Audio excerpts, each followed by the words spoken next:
네, 반갑습니다. 반갑습니다. 네, 시인이면서 수필가 칼럼니스트 배소희입니다.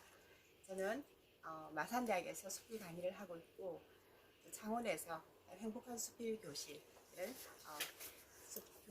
수필 창작을 하고 있습니다. 네.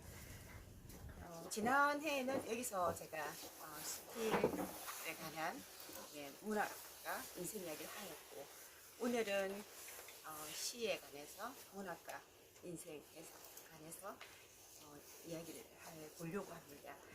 먼저 제가 소개하고 싶은 것은 제가 며칠 전에 어느 어르신의 아주 고운 시를 만났거든요. 그래서 제가 칼럼에 올렸는데 한번 읽어보겠습니다. 난추 단풍보다 고운 시를 만나다. 늦가을 아침 부엌 창밖으로 보이는 가을산이 이뻐서 창을 열었다. 노란 은행나무들이 눈앞으로 다가왔다. 어느새 은행나무들은 아파트 6층 높이보다 크게 자라서 창가에서 노랗게 불 밝혀 환했다. 거리는 온통 노란 은행잎으로 덮여있어 문득 가을 속으로 빠져들고 싶었다. 그렇지 않아도 친구들과 가까운 분들이 보내주는 가을 풍경 사진에 마음이 설레서 가을이 끝나기 전에 직접 만나러 가고 싶었다. 페이스북에서 고운 단풍 사진들을 보는 순간 마음이 무척 설렜다. 멀리서 가까이서 소식을 전해주신 사람들을 보는 듯 사진 한 장마다 풍경을 소중하게 보았다. 아기 단풍나무의 붉은 손짓과 은행나무들의 노란 등불의 유혹에 빠져 버렸다. 소중한 일상을 오랜만에 되찾은 날, 가을처럼 깊어진 문우들과 마산에 가까운 하만 입구 공원의 단풍을 보러 가기로 했다. 토요일 정오 무렵이라서 사람들이 많이 없을 줄 알았다. 그런데 길가에 차들이 즐비하게 늘어서 있었고 넓은 주차장에도 빼곡하게 차가 주차되어 있어 우리 일행은 깜짝 놀랐다. 다행히 주차장 광장 끝에 자리가 있어 주차를 하고 공원으로 향했다. 호수 위에는 단풍처럼 예쁜 오리배들이 한가롭게 떠다니고 있었다. 아이들을 동반한 가족들의 나들이 객으로 공원은 붐볐다. 아이들의 웃음소리가 낙엽 밟는 소리와 함께 정겹게 들려왔다. 모처럼 보는 활기찬 사람들의 모습을 보니 우리들의 발걸음도 흥겨웠다. 낙엽이 심어온 가을길을 따라 공원 입구에 들어서니 시화전이 열리고 있었다. 사람들이 시화 앞에 서서 시를 읽으며 즐거워하는 모습을 보니 덩달아 기분이 좋아 우리도 다가갔다. 고운 단풍보다 이쁜 시를 만났다. 함안군 찾아가는 문해교실 시화전에서 어르신들의 시를 전시하고 있었다. 70세부터 90세 어르신의 시화였다. 손수 쓴 글인지 맞춤법도 맞지 않고 글자도 빗돌하지만 진정성이 있어 보였다. 깊어가는 가을에 만난 어르신들의 시는 세상에 전하는 희망의 메시지였다. 인생의 연륜과 함께 어우러진 언어가 한편의 시로 지어진 글들이었다. 친정엄마도 그랬고 시어머니도 그랬다. 스치듯 지나간 말 한마디가 그토록 감동을 준 순간순간들이 있었다. 지금 생각해보면 부모님의 보석 같은 말들이 우리를 길러주신 것 같아. 단풍잎은 단풍색으로 물들다 낙엽이 진다. 고운 단풍잎들은 시간이 흐를수록 이쁘게 바래져 간다. 늦은 가을의 단풍은 초가을의 단풍과 달리 그윽해 보인다. 그윽하다는 것은 겉에서 속까지 익어가면서 깊어진다는 의미이며 시간의 흐름에 따라 바래져 간다는 의미가 아닐까. 언젠가 시인인 친구가 나에게 보낸 메시지가 아직도 내 마음에 남아있다. 곱게 바래져 간다는 짧은 메시지였는데 그 말은 나에게 긴 울림으로 남아있다. 깊은 가을의 어르신들의 시를 한편 한편 읽으며 인생의 성숙함으로 고요로 깊어진 아름다운 가을날의 낙하를 본다. 73세의 어르신이 선 엄마 손이란 시 앞에서 깊어진 가을도 본다. 따뜻했고 행복했던 추억이 담긴 거처인 고향. 어르신에게 시는 따뜻한 둥지가 되어준 고향 찾기가 아니었을까. 어릴 때 우리 엄마 손은 너무 예뻤다. 약손이셨다.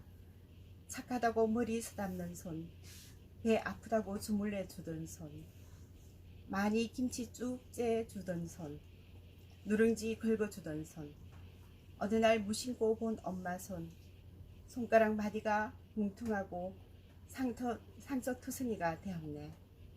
농사일 자식 새끼 남편 모두 걱정, 불쌍한 엄마. 내 손이 이제 엄마 손 같아. 보고 싶다 우리 엄마.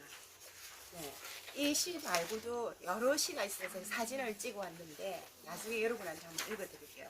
그래서 저도 깜짝 놀란 게 70세에서 60, 90세 된 할머니 시도 있더라고요.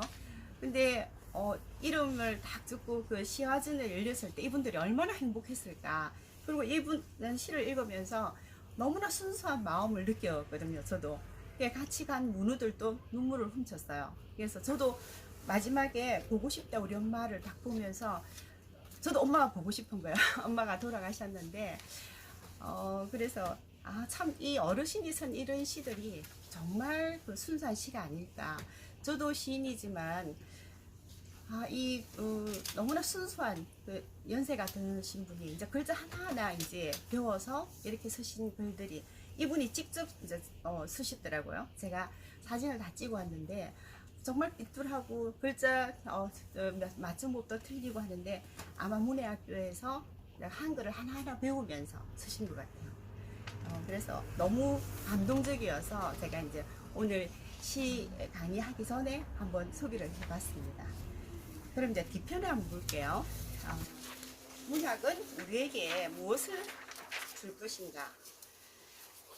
그래서 왜 우리는 이렇게 문학에 이제 특히 뭐 나이가 들수록 여자분들은 문학을 굉장히 곁에 있으면서도 좀 어려워하거든요. 근데 제가 이 시를 보는 순간 시가 어렵지 않죠, 그죠? 있는 생각대로 쓰면 되고.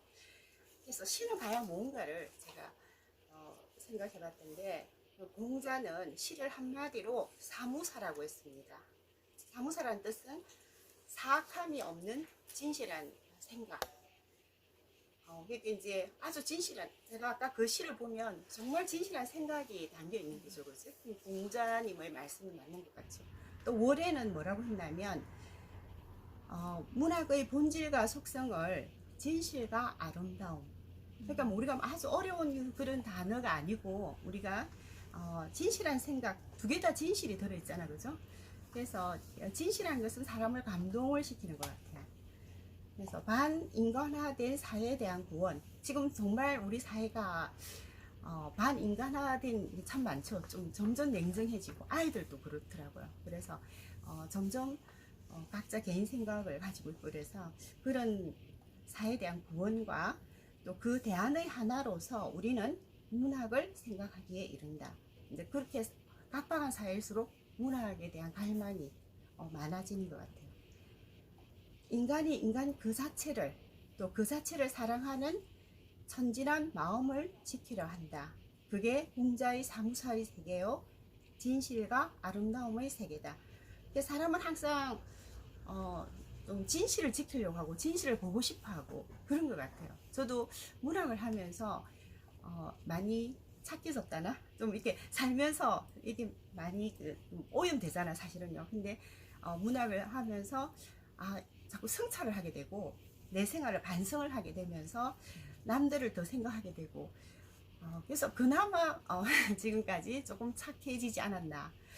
그래서 문학하는 분은 특히 글 쓰는 분들은 성찰을 많이 하다 보니까 좀 순수해지려고 노력을 하는 것 같아요.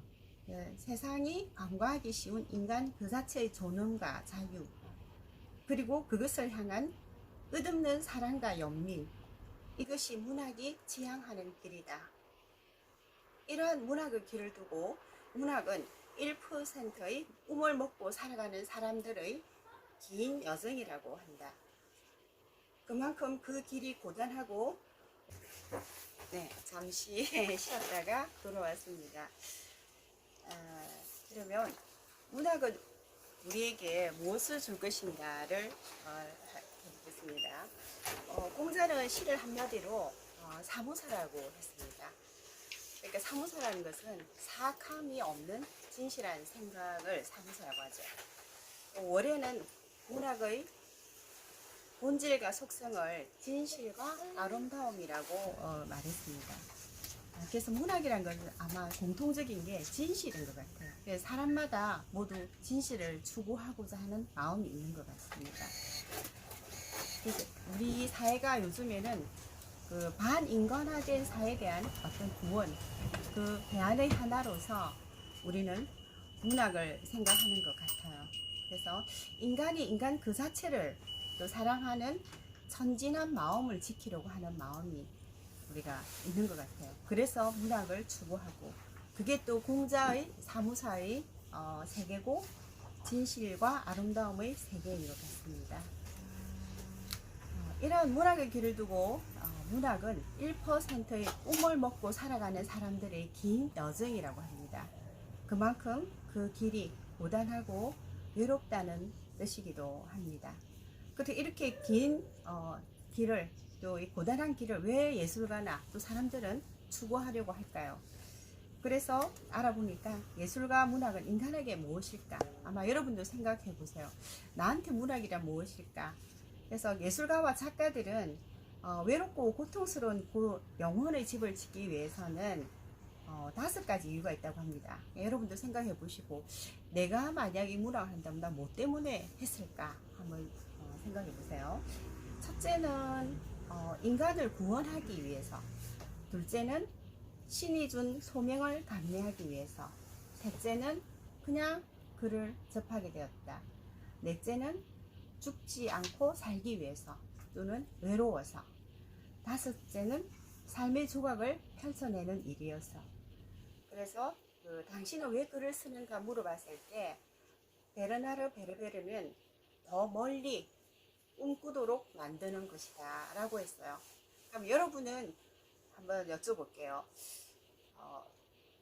문학을 한다면 뭐 때문에 할 것 같아요? 선생님은 뭐 때문에 할 것 같아요? 네? 선생님, 문학을 한다면. 선생님은 문학을 굉장히 좋아해서 자주 오시잖아요.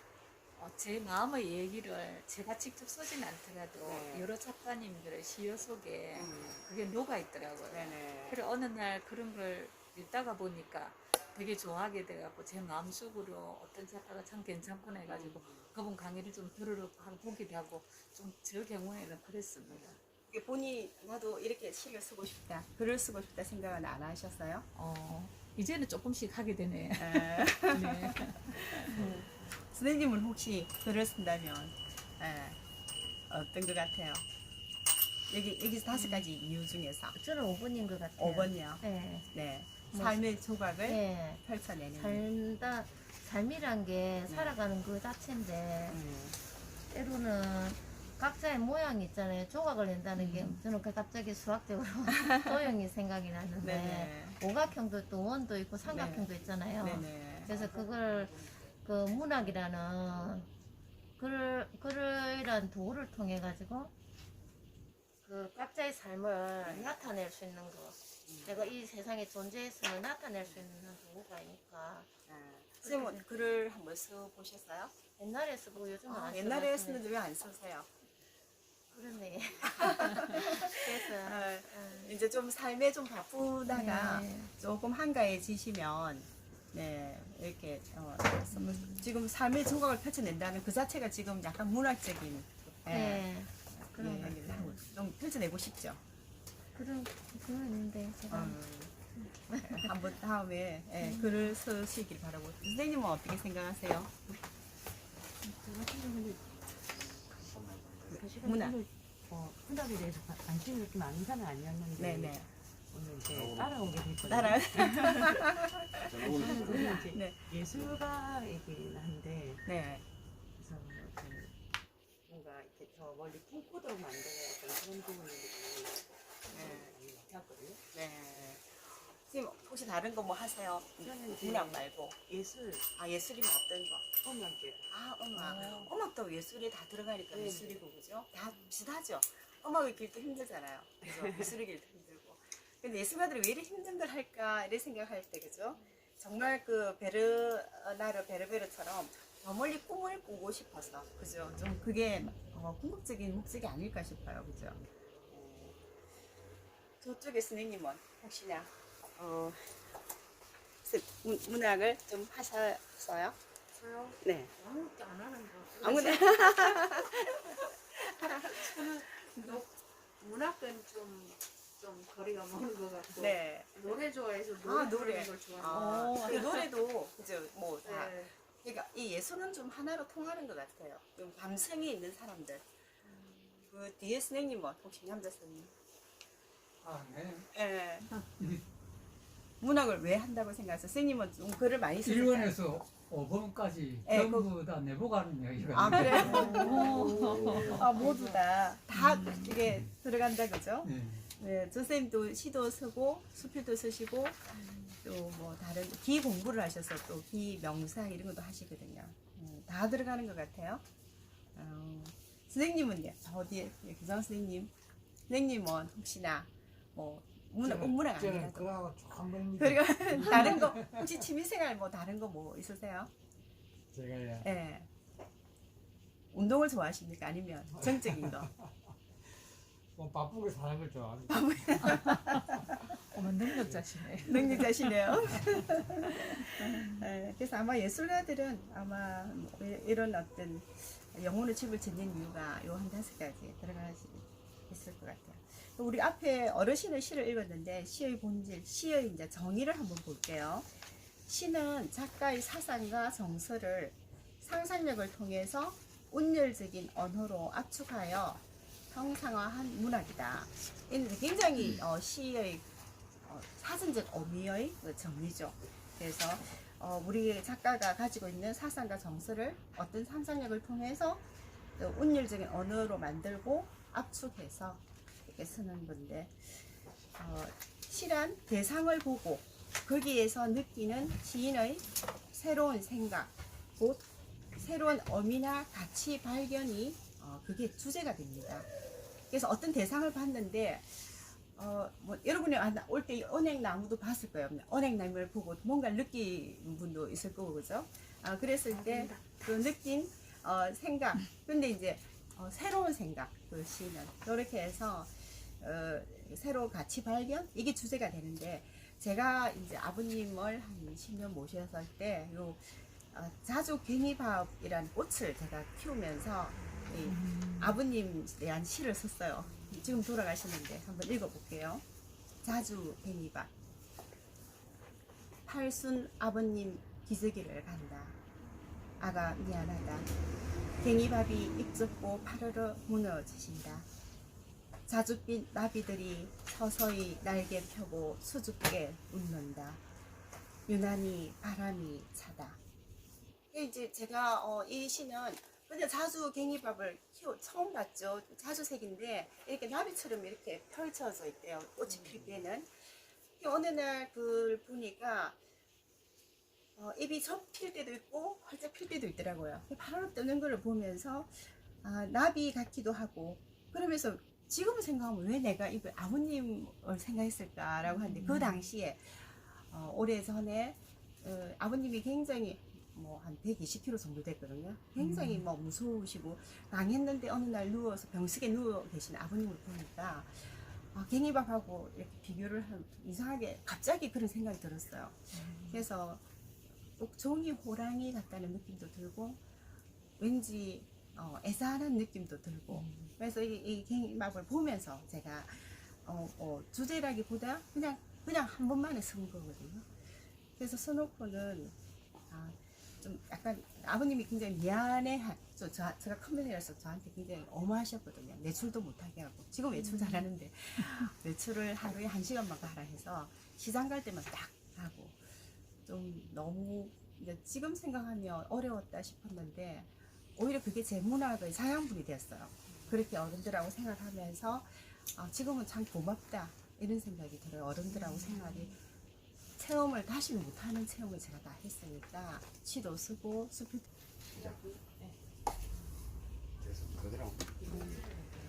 네, 그래서 자주 갱이밥에 대한 이제 시를 그렇게 썼고요. 달에 울다라는 시는 한번 읽어볼게요. 달에 울다. 야금야금 어둠 뜯어먹던 검은 고양이. 웅덩이에 빠진 백목련 한입 베어 먹는다. 파르르 흩어지는 보름달. 발밑 흔들린다. 이 달에 울다는 겐지의 소설 제목이에요. 근데 달에 울다가 너무 저한테 제목이 너무 좋았던 거예요. 근데 어느 날 제가 웅덩이에 이제 쓰레기를 비우러 가는데 비가 와서 웅덩이에 물이 고여 있더라고. 근데 보름달이 그게 환하게 비치가 있더라고요. 정말 이제 본대로. 근데 고양이가 이 달이 있으니까 뭐 자기가 생각할 때는 아닌지 생각했는지 제가 이렇게 보고 있으니까 자꾸 그 웅덩이에서 베어 먹는 거예요. 그래서 제가 집에 와서 그 있는 대로 이걸 썼는데 제목을 뭘로 할까 할 때 이제 이 겐지의 그 제목이 생각이 나서 제목을 빌려서 제가 쓴 거죠. 그래서 본 그대로돼요. 야금야금 어둠 뜯어먹던 검은 고양이, 웅덩이에 빠진 백목련 한입 베어 먹는다. 아마 그때는 복년하고 나뭇잎 보름달을 베어 먹는다니까 좀 그래서 그렇고, 그래서 바르르 보름달이 흩어지죠. 이게 다 베어 먹으면서 그죠? 그래서 발밑이 흔들린다. 이제 이 발밑 흔들린다는 거는 모든 사물이 흔들린다는, 내 발만 흔들리는 것이 아니고 지구의 모든 달에 의해서. 그래서 전 이 시를 되게 좋아해요. 그냥 쓰레기 비우러 갔는데 이 시를 발견해서 참 쉽게 제가 좀 이건 오래됐거든요. 한 20년 됐어요. 근데 제 시집에 다 들어있는데 제가 이제 이렇게 쉽게 시를 쓸 수 있다는 거. 그냥 일상에서 정말 쓰레기 비우러 가다가 가져온 거니까. 그리고 이제 봄눈은 제가 가슴이 많이 아플 때 쓴 시예요. 그냥 봄눈을 보면서, 그러니까 시인들이나 사람들은 사물을 어떻게 보냐에 따라서 아주 기쁠 때도 있고 슬플 때도 있는데, 제가 한번 읽어볼게요. 봄눈. 이 도시에는 눈이 내리지 않아. 작은 발진이 솟을 줄 알면서도 기억 속으로 밀어넣으며 모를 거야. 아마 넌 모를 거야. 빗방울들이 난간에 오종종 매달려 내게 말을 하지. 이 도시에는 더 이상 눈이 내리지 않아. 옷자람 망각이 가려움으로 돋아도 물끄러미 바라볼 수밖에 없어. 언젠가 달오름 오르며 입안에서 구르던 슬픔마저 비로 내리던 봄눈. 슬픔이 느껴집니까? 아니 제가 조금 약간 마음이 아파서 이제 창밖을 보고 있는데 우리 마산지방은 눈이 잘 안 오잖아요. 근데 3월달 되면 이상하게 눈이 한 번씩 내리더라고요. 3, 4월에 좀 봄눈 내리는 게 너무 신기하기도 하고 너무 좋아서 겨울에는 안 내리다가 봄에 내리는데 혼자 집에 있었어요. 근데 봄눈이 막 내리다가 비로 되잖아요. 근데 그 난간에 이제 눈방울로 매체가 촉촉촉 하는데 나한테 말을 막 거는 거예요, 어느 날. 그러면서 넌 모를 거야 하면서 나한테 말을 막 걸고 그러면서 이제 제가 이때 가슴 아픈 거는 이제 다 보이니까 말을 못하고 하여튼 사람에 대한, 우리가 살다 보면 사람에 대한 배신도 있잖아요, 그죠? 정말 믿었던 사람한테 당했을 때 그러니까 시가 참 좋은 게 수필로 쓰면 그분에 대한 이게 뭐 욕이 되든지 안 좋잖아요. 근데 저는 시와 수필을 같이 한 게 너무 좋은 게, 수필은 정말 이렇게 남한테 밝힐 수 있어도 되는 글을 쓴다면 시는 함축을 하잖아요. 그리고 숨어서 너희들은 모를 거야 하면서 나만이 알고, 또 아마 그 당시에 저하고 같이 아픔을 같이 한 친구는 제 시집을 보고 시집을 한 권 보내주니까 울었다 하더라고요. 다 읽고 많이 울었다 해서 이제 그 애는 나의 어떤 그 시절의 이야기를 아니까 그렇게 한 분이라도 울어주면 저는 너무 좋잖아요. 저는 많은 사람이 제 시를 가지고 울고 감동받기를 원하진 않아요. 단 몇 분이라도 제 시를 보고 위안을 받고 감동을 받았다면 저는 너무 시도 그렇고 수필도 그렇고 칼럼도 그렇고, 그래서 항상 제가 쓸 때마다 어떤 작은 메시지를 숨겨놓거든요. 근데 아는 분은 알고 모르는 분은 모르더라도 그래서 이 시도 그래서 이제 도시에는 이제 눈은 너무 좋아하는 눈인데 이제 눈이 내리지 않고 웃자란 망각이라는 것은 쓸데없는 생각이 막 웃자라잖아요, 사실은. 그죠? 예, 그게 너무 잘하다 보니까 내가 말은 못하고 내 마음속에 가려움으로 이제 이게 우리가 병이 나면 발진이 먼저 난다잖아요. 그죠? 그런 식으로 해서 발진으로 보다도 물끄러미 바라볼 수가 없다는 거. 그래서 입안에서 부르던 슬픔이라는 거는 우리가 슬프다고 막 어른이 돼서 못 울잖아요. 그래서 그게 가장 슬프더라고요. 어른이, 애기들은 아프면 울고 하는데 어른이니까 울 수가 없으니까 그냥 입안에서 그냥 혼자서 울어야 되고 혼자서 눈을 참아야 되고 그러니까 제 아는 분은 그런 말을 예전에 하더라고요. 울음을 참으니까 눈이 너무 눈꼬리가 너무 아프다. 저는 옛날에는 이해를 못했어요. 제가 한 20년 전에는 눈은 왜 여기가 아픈데 왜 여기가 아프지 이랬는데 이제 나중에 제가 더 살아보니까 눈물을 꼭 참으려고 하는 거죠. 눈꼬리 말고 여기가 이제 눈물 참기 위해서 아프다는 거 느끼고, 그래서 제가 이 시를 보면서 내가 그때 그랬는데 이 시로서 잘 성화시켰다. 그 시가 참 좋은 게 어떤 마음이 있을 때 이렇게 쓰고 나면 성화가 다 돼버려요. 그냥 용서가 되고 그 사람이 용서되고 이게 좋은 시로 남아서 너무 좋다. 그래서 저는 점점 문학이 좋아지더라고, 나이가 들수록. 그래서 이제 시의 특성을 보면 이제 앞에 제가 시를 이렇게 소개했는데 표현의 압축성. 시는 가장 짧은 형태의 문학 양식으로 절제된 언어와 압축된 형태로 표현한다. 그래서 이제 이걸 보면서 가만히 보고 있죠, 어떤 사물을. 그러면서 이제 압축을 시키려고 하죠. 이게 이제 산문 같으면 내가 어느 날 비가 눈이 내리더라 막 이러는데 이제 이거는 짧게 어떻게 하면 짧게 내 마음을 숨기면서 압축해서 나타낼까. 그래서 이게 압축된 표현을 나타내는 거죠. 그 다음에 이제 두 번째는 시는 좀 운율성이 있어요. 운율, 리듬감. 그래서 시는 음악성을 추구하는 문학입니다. 시는. 그래서 운율로서 음악적 효과를 나타냅니다. 세 번째는 내적 고백성. 시는 시인의 내면화된 세계의 주관적, 고백적 표현이거든요. 그래서 아까 제가 본문에도 제 내면의 마음을 거기 넣은 것처럼 고백을 해야 돼요. 그 다음 네 번째가 정서적 환기성입니다. 시는 인간의 감정을 표현하는 문학이거든요. 그래서 독자에게 특정한 정서를 환기시킨다. 그래서 아마 독자들도 읽으면 공감이 되는 것도 있고 나도 이런 적이 있었어 이런 사람도 있고, 그죠? 또 이런 느낌은 뭘까라고 느낄 수도 있고요. 그다음 다섯 번째는 간접적 전달성. 시적 자라는 대리인에 의해서 간접적으로 전달하는 거죠. 이 시적 자가 뭐냐면 아까 봄눈 같으면 봄눈을 통해서 제가 제 마음을 전달했잖아요, 그죠? 또 아까 달에 울다도 그 달을 이렇게 보면서 전체 우주를 생각하면서 그 고양이가 한번 이렇게 베어 먹는데 보름달이 파르르 떨고 내 발까지 흔들림이 오고 이런 식으로 되는 거죠. 진부한 표현은 신선한 자극을 주지 못한다. 남들이 다 하는 거는 안 되고요. 독창적 표현을 만들어내기 위해서 시인들은 신기성, 강렬함, 생소함 등을 추구한다. 그래서 그냥 나오는 쉬운 시도 있지만 저는 1년 걸린 시도 있거든요.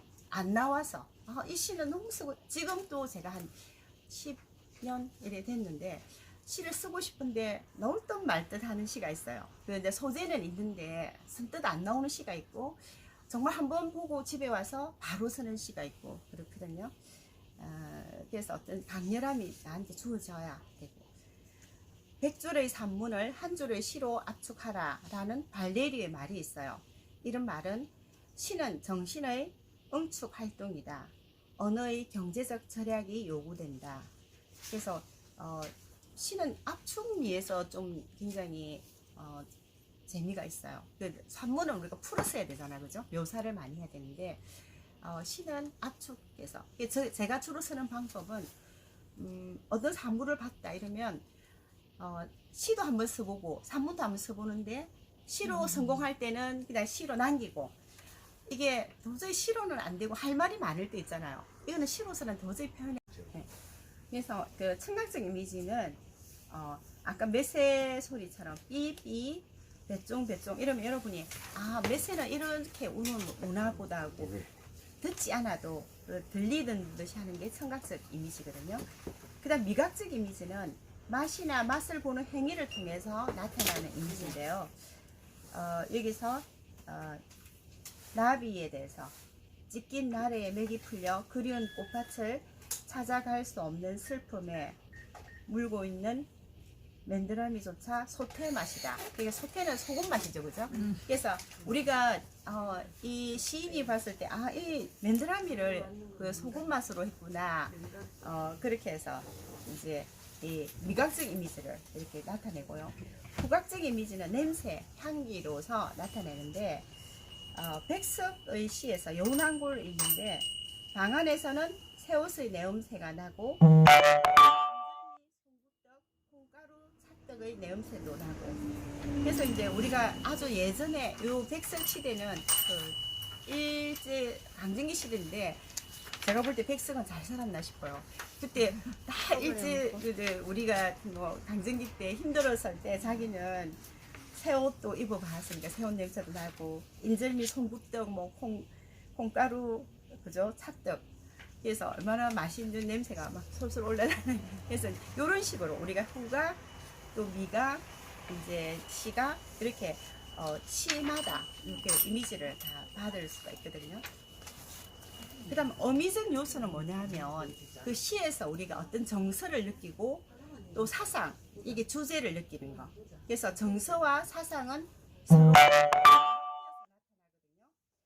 그래서 제가 이걸 읽어볼 테니까 어떤 정서인가 한번 보세요. 봄맞이 배소희 발자국 소리 없는 사람들만 모였다. 일어설 수 없어 늘 등 구부린 사람들만 모여 읽지 말라는 책 읽으며 먹지 말라는 밥 먹으며 부르지 말라는 노래를 불렀다. 한 계절이 비껴날 때마다 사라진 밥상 위의 밥그릇을 대신 퍼먹으며 더 작은 골방으로 더 깊은 골목으로 웅크려 들어갔다.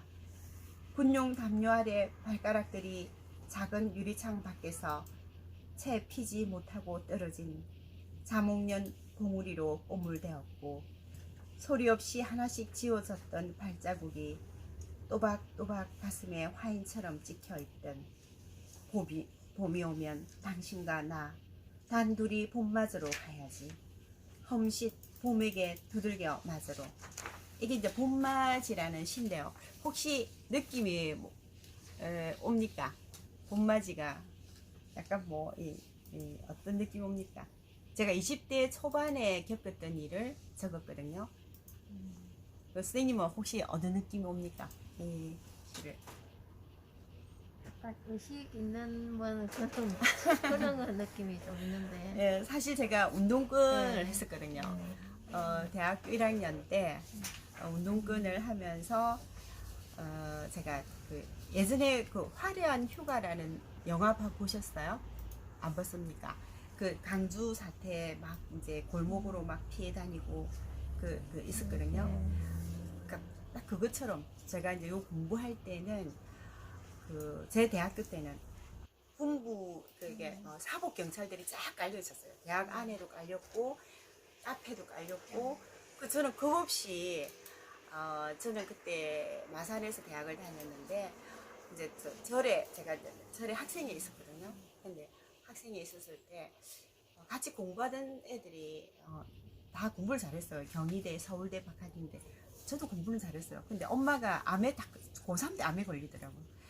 그래서 저 막 울었죠. 엄마가 슬퍼서 울고 또 내 인생이 불쌍해서 울고 엄마는 왜 하필 고3 때 암에 대학교 가고 그 암에 걸렸으면 제가 서울에 충분히 갈 수 있었거든요. 그런데 제가 그러면서 이 사회에 대한 불만이 딱 생기더라고요. 그래서 아버지도 사업에 실패하고 저 부산인데 마산에 왔거든요. 그래서 그런 시도 있어요. 기가 얇아서 아버지에 대해서 아버지가 워낙 보증을 많이 쓰니까 기가 얇아서 나쁜 아버지처럼 이렇게 막 적었는 게 있는데 그러면서 제가 이제 고3 때 이 속으로 그게 사회에 대한 불만이 싹 든단 봐요. 근데 대학에 가니까 지금 돌아가신 전두환 대통령, 전두환 물러가라 하고 막 이제 서울에 간 내 친구들이 저를 공부하는 학생으로, 운동을 학생으로 불렀어요. 그래서 아무도 몰래, 그는 이제 점조직이더라고요. 아무도 몰래 불러갖고 공부를 했어요. 마르크스주의 막 이렇게 해서 그 공부를 아무도 못하니까 친구의 골목골목으로 가면 친구 다락방에서 공부하고 뭣도 모르면서 막 저는 이제 막 가슴도 뛰고 또 이제 사회 불만이 좀 있었잖아요. 이 불만 없는 사람은 그래 안 해요. 근데 저는 사회에 대해서 조금 불만도 있고 하다 보니까 이 공부가 너무 재밌어갖고 그래 하다가 제가 지금도 생생하게 생각나는 게 제가 희곡도 적은 게 있어요. 1979년 봄 해갖고 제가 이제 방학 때마다 내려오거든요. 그 학생, 경희대 이렇게 고문받은 학생들이 내려오면 그 선배한테 이제 공부를 하는데 어느 날 어린 왕자라고 저기 있어요. 지금 4차원 어디더라? 남순도 파주소 앞에 그 골목이 있는데 그 책사랑이라는 곳이 있고 책사랑이라는 곳은 그 아주 운동권 경희대 지금 고문 김종철 씨가 하던 곳이었거든요. 고문에서 돌아가셨죠. 지금은 말할 수 있지만 그 당시는 그분하고 알면 다 잡혀가요. 그래갖고 제가 이제 그 책사랑 밑에 어린 왕자라는 찻집이 있었는데 거기서 공부를 하고 있는데 사법 경찰인 것 같더라고 저기서. 그래 이제 제가 여자고 다 남자였거든요. 그래 강크게 이제 공부 다 하고 이거 책하고 들고 왔죠. 책만 갖고 있어도 잡혀요. 옛날에는 그랬잖아요. 그냥 들고 왔는데 뜨북뜨북 소리가 나는 거예요. 그 사법 형사인 거예요. 저녁 어두울 때인데 그 전만 해도 막 나는 생각도 안 하고 있는데 갑자기 등골이 오싹해지고 잡혀가면 나는 이제 죽음이다. 왜 변호인 사진 그거 영화 보면 바로 잡혀가면 맞아요. 예.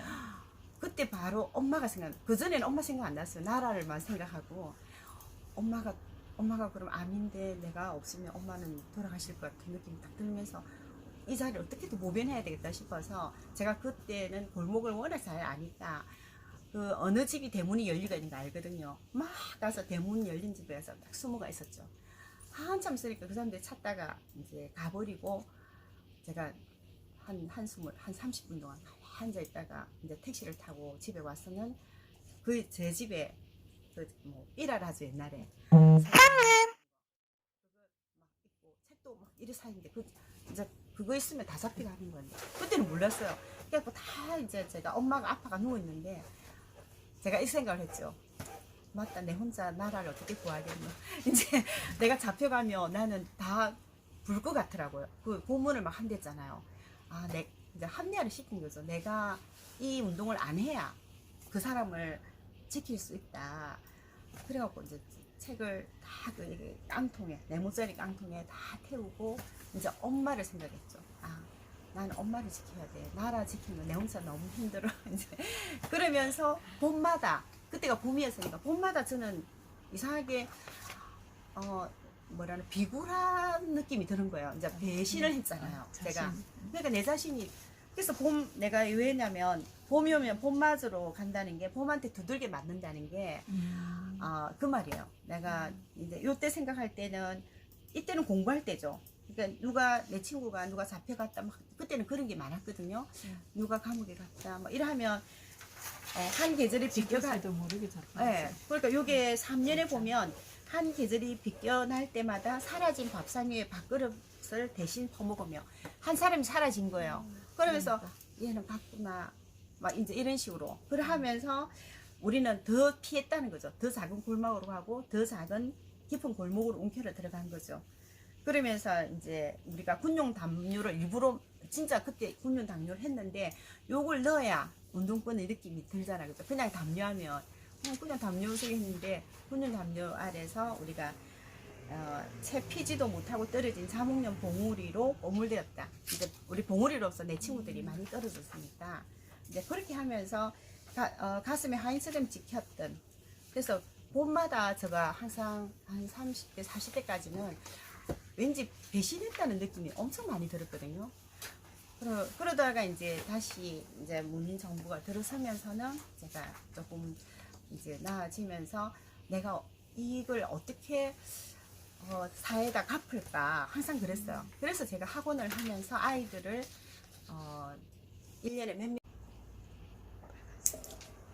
그래서 제가 봄마다 항상 가슴이 아팠는데 제가 학원을 하면서 아이들을, 힘든 아이들한테 이렇게 동사무소에 전화를 해서 혹시 힘든 아이들 없나요? 뭐 이렇게 해서 한두 명을 이제 가르치면서 제가 제 죄를 좀 갚으려고 했죠. 아, 내가 이것만이 이 운동뿐만 하는 게 아니고 사회에다가 좀 봉사를 하자. 그래서 제가 봉사를 시작을 하게 되고 이제 그나마 이제 지금 마음의 빚을 좀 많이 그 학원을 한 30년 했거든요. 그 아이들이 없는 아이들 이런 아이들한테 이제 해주고 마음이 많이 제가 그 대신으로 이제 그래서 이거는 쓸 때만 해도 제가 그렇게 못했을 때 봄만 오면 나는 왜 이럴까 뭐 이렇게 생각한 거죠. 그래서 봄한테 난 두들겨 맞아야겠다 싶어서 봄맞이를 쓴 거죠. 그 제목을. 저는 순간적으로 예. 이제 골목으로 막 가고 군용 담요가 나와서 예. 쫓겨가지고 예. 혹시 맞지 않았나는 게 순간적으로 들었어요. 저 잡혀갈 줄 알았어요. 그래요. 저희 집 주변에도 오빠들이 잡혀갔거든요. 네. 저는 골목에서 잡혀가 두기를 맞는 것도 맞아요. 봤어요. 그래서 저 만약에 그때 제가 뭘 가지고 있으면 그 김지아 씨 오직이라는 책이 있었어요. 그거는 들고만 있으면 바로 잡혀가요. 그랬죠. 그리고 그 이제 저를 만난 그 친구들이 그 굉장히 골수 분자였거든요. 그래서 그 전단지를 저한테 줬어요. 항상 전단지를 주고 저는 제가 창원대를 나왔는데 가포에서 제가 제일 앞장서서 물러가.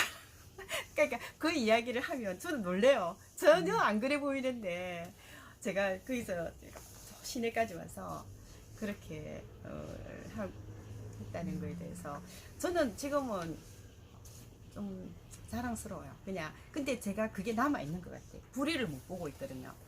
가다가도 제가 여기는 소개를 안 했는데 제가 어른이 되어서 한 10년 전에 제가 차를 타고 가는데 앞에 차도 이렇게 잡혔고 이제 신호위반으로 저 차도 잡혔는데 제 차가 먼저 잡히고 앞에 차가 가다가 잡혔는데 그 경찰관이 저한테 빨리 뭐 달래 해서 나는 막 무서워서 주는데 앞에 차는 문을 열면서 그 경찰관 가슴을 툭탁 때리더라고요. 그분이.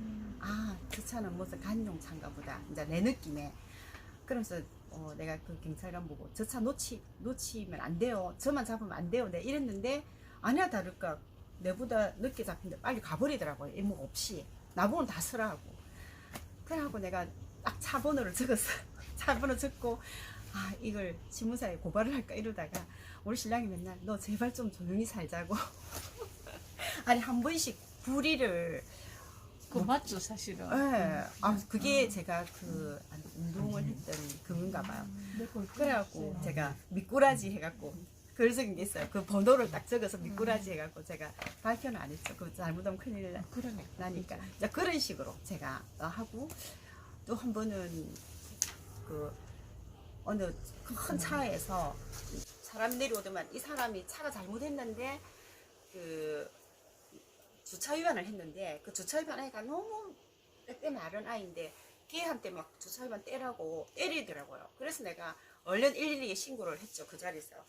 그러면서 내가 손 놓으세요 이러니까 이 둘다 이렇게 굉장히 무서운 사람들이더라고요. 그래 아줌마 뭐예요? 이래서 저 지나가는 사람인데 손 놓으세요 이러니까 지나가는 길이나 가세요 이러더라고요. 그래서 저 112 신고합니다 이라고 신고했더니 막 쫓아오는 거예요.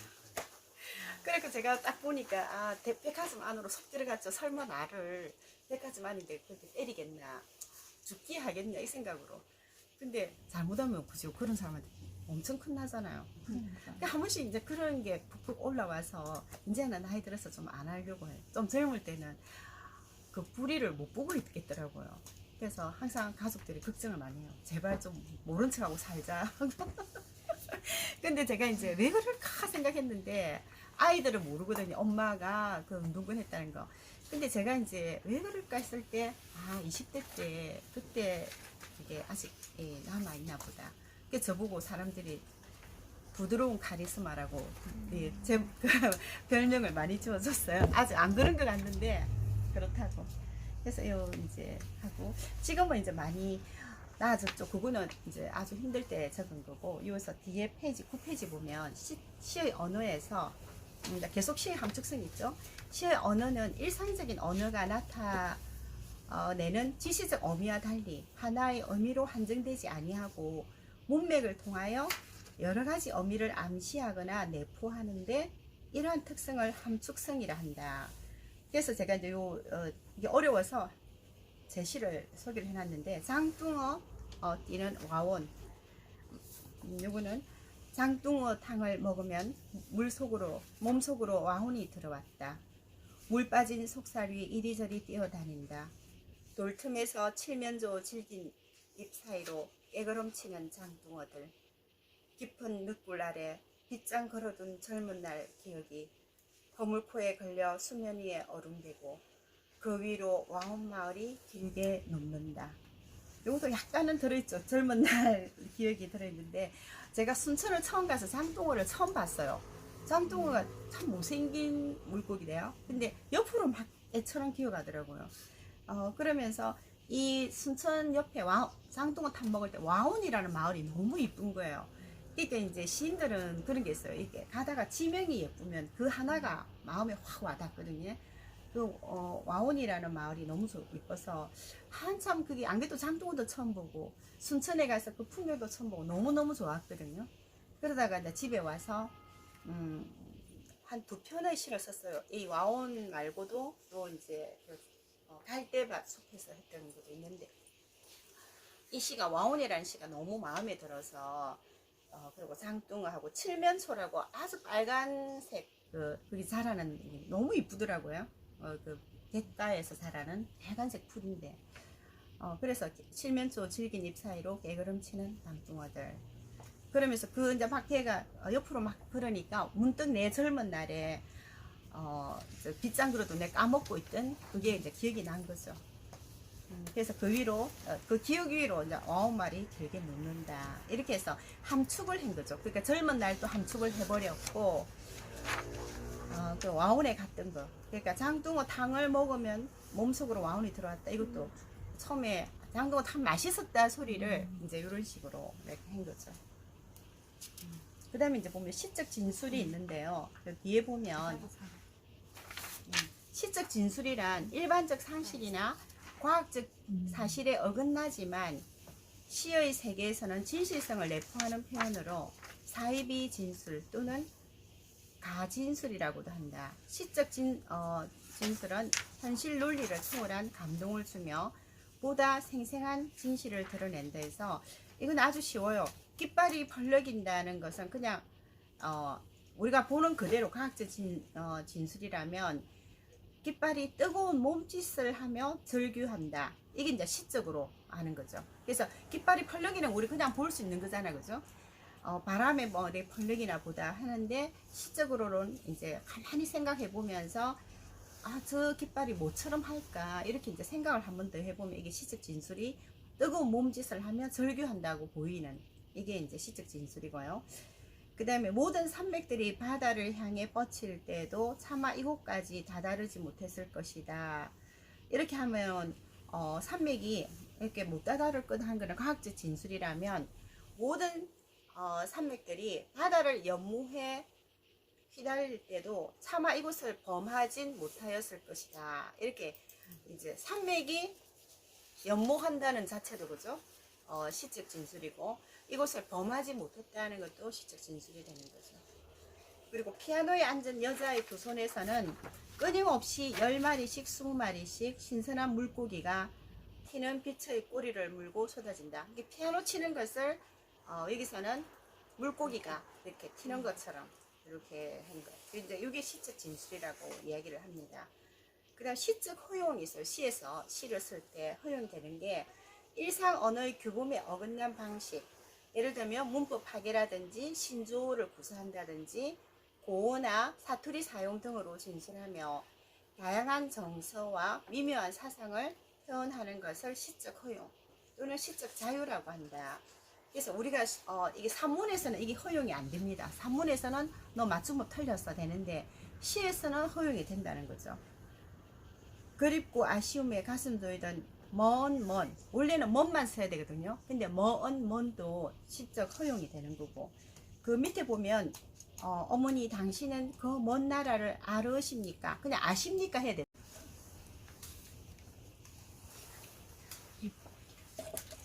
박성훈 시인은 시의 다양성과 다면성을 지니면서 시인이 지니고 있는 다양한 삶의 태도를 보여주고 있다. 그의 시는 소외된 사물이나 삶에 대한 관심에서 시작하여 현대인들이 느낄 수밖에 없는 실존적인 존재론에 관심을 두고 있다. 시인의 인생과는 더불어 사는 대상들을 통찰하면서 삶의 가치를 두고 있다. 주변에 있는 사물에 대한 인식 태도뿐 아니라 자연 친화력, 가족과 우정 등의 삶의 모습도 표출해낸다. 인식의 끝은 항상 사물이나 사람에 대한 애정 어린 눈길이라는 것을 알 수 있다. 우울한 시대를 살면서 자신을 바로 세워나가려는 시인의 모습이 곳곳에서 다양하게 보인다. 일상의 체험 속에서 사라져 보이지 않는 대상을 관찰하여 그들의 말을 따라서 가보고 사유하는 시인의 모습은 진지하다. 누구나 겪는 경험일지라도 깊은 애정을 가지고 자기만이 볼 수 있는 눈을 가졌을 때 경험의 가치는 달라진다.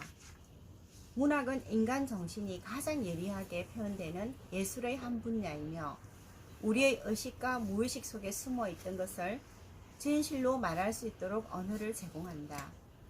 우리가 대상을 어떻게 바라보며 어떻게 생각하느냐에 따라 삶이 달라지듯 시도 바라보는 시인의 관점에 따라 다르다.